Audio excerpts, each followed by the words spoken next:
Gaming used to be cool.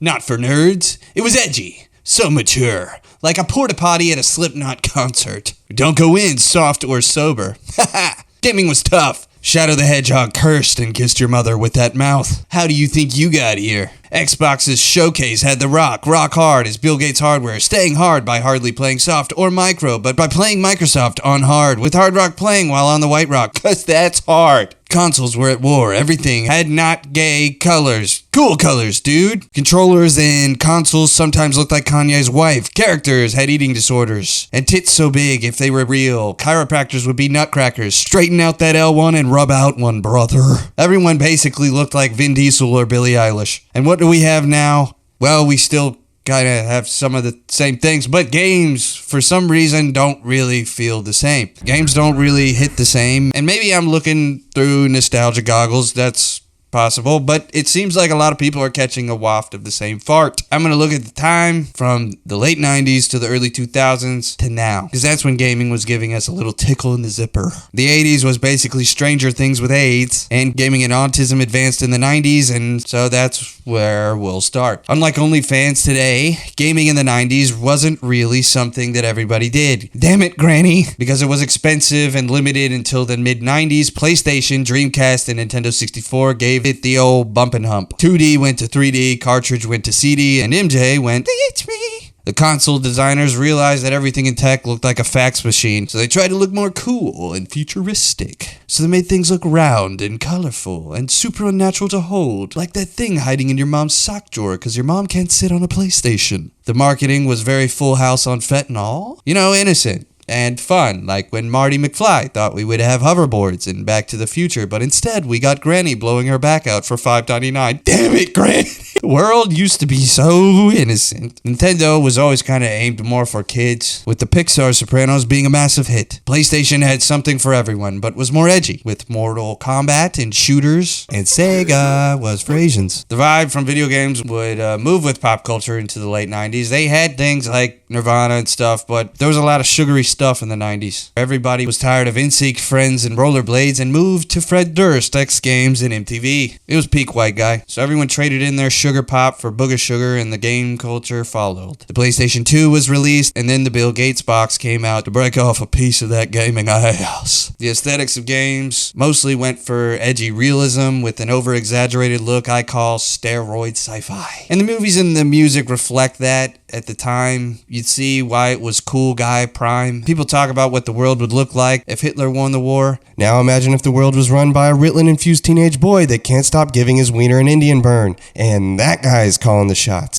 That was the late 90s and early 2000s gaming. The UI menus were intentioned and themed, like a P. Diddy party. Developers took risks they would try anything like a P. Diddy party. And you got a lot of different feeling games because of that. And because their budgets were $2 million and not $200 million, the marketing was playful, but the tone was trying to be more mature, like a P. Diddy party. The soundtracks were usually rock, hip-hop, or some sci-fi score that sounded like something Morpheus would jork the old pork python to. They still had Nintendo keeping the peace with the mommies, but for the most part, consoles knew their audience. Extreme sports games were prime time. The Birdman games were like 2K today. Moto X and racing games were invading our fueled by ramen hearts. And Call of Duty was a game your dad would play drunk after watching Saving Private Ryan. Hey Pa, can I play Ratchet and Clank now? Now listen here, son. Me and Tom Hanks just blessed hell with a waiting list of mustache minions with nothing but a wig splitter and dip spit.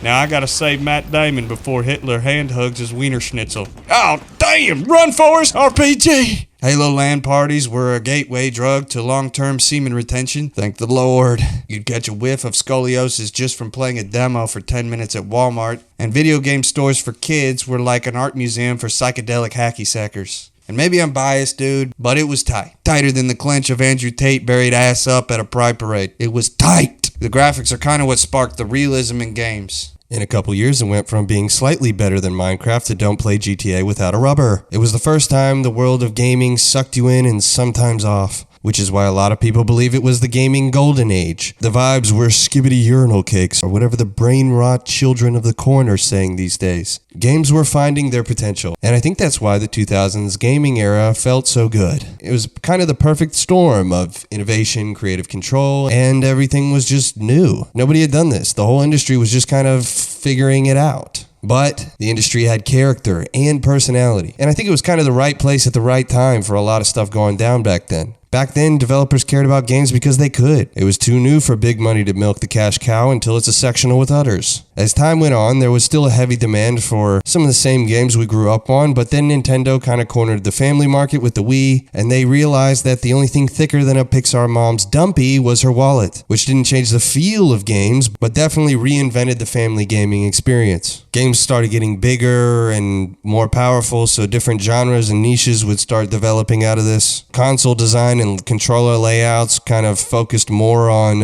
functionality than physical aesthetics, because at this point they kind of figured out the controller. There was nothing new to try out unless you're Nintendo. So they were just building on what they had. They knew it worked. Let's keep going with it. If it ain't broke, don't poke the spokes, you know what I mean? They kept building on the hitters for sure and just evolving pretty well every year. And that's why a lot of people believe it was peak gaming, because the 2010s would suck the soul out of gaming like a slutty Dementor in a Burning Man ecstasy circle. The 2010s started pretty good, a lot of innovation on the family front. Single player RPGs had a cuckold on us. Things started going sour really in the mid 2010s when you started to see things that really used to get you juiced were going away. Game stores were going out of business.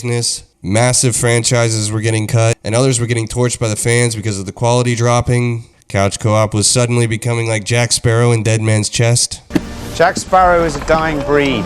Being replaced by online multiplayer and Lost in the Sauce world RPG type games. You started to see trends in gaming that would start getting copycats. You just could tell there was a lot less care in the industry. And I think that's because they were making so much money off of the battle passes, the microtransactions, and creatively molesting every other game that was popular at the time. And look, the baby and the bathwater are not getting thrown out here. I just think that we need to realize how much the baby shat in the bathwater. Unless the person in the bathwater is actually not a baby and is Halo 4 Cortana, then we don't throw out the bathwater, we keep it. We put it in a bottle and we sell it to online fellow nerds as a G Fuel flavor. And for a limited time only, you can get 20% off with my code CORTATAS. Look, there's a lot that this new generation of gaming has brought that is really, really good. And there's a lot of good games. And there's a lot of innovation and success in the industry. That's a cool thing. But a lot of good comes with the bad. And the bad in gaming is like a cancer that creeps up on you until you realize games aren't fun anymore and you're pushing 30 and you have to chug a bottle of strawberry tummy milk and eat a Blue Chew just to be motivated enough to boot up Black Ops 6. Oh shit, there's an update. So why do games not feel the same? To be honest, I have one reason. It's investors. Let me explain why. I'm about one grilled cheese sandwich away from joining the Chromie homies on the other side of the train tracks. So let me keep it simple. Big money came in when games started making a lot of money. The late 90s and the early 2000s proves that. Cool. Games started becoming a cultural phenomenon. Games became lightning in a bottle. It was the perfect age and the perfect time, the perfect technology for what happened during that era. But that became an expectation for investors. And investors have one thing on their mind, it's increase in overhead profits each quarter. So now those investors become your boss. The investors and the quarterly reports take precedent over any customer. So now you have a bunch of douche toots in suits who only see spreadsheets and numbers calling the shots for your company. So now you're no longer a bunch of nerds that get to do your dream job at Bungie, making the greatest game ever made with the hopes of getting pegged by the cute emo secretary and going to Silicon Valley parties with other Mark Zucker looking motherfuckers.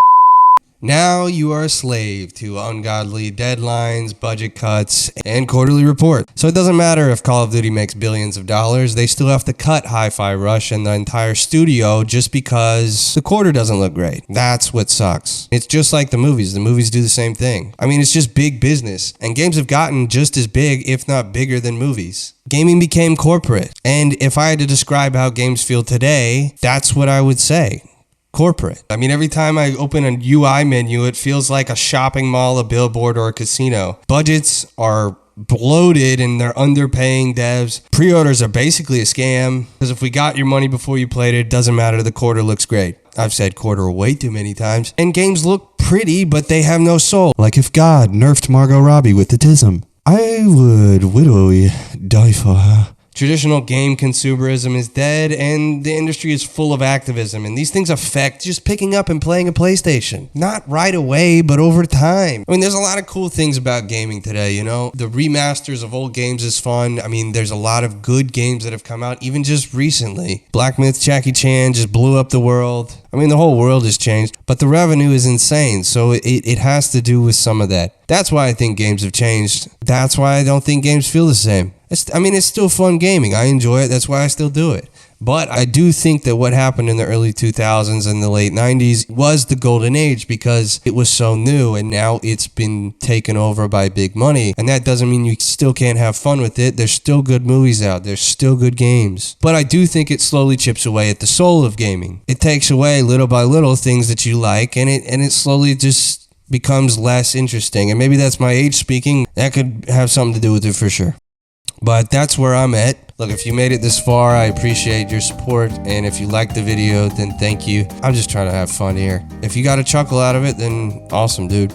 I just like making these videos. So if you like it, please subscribe.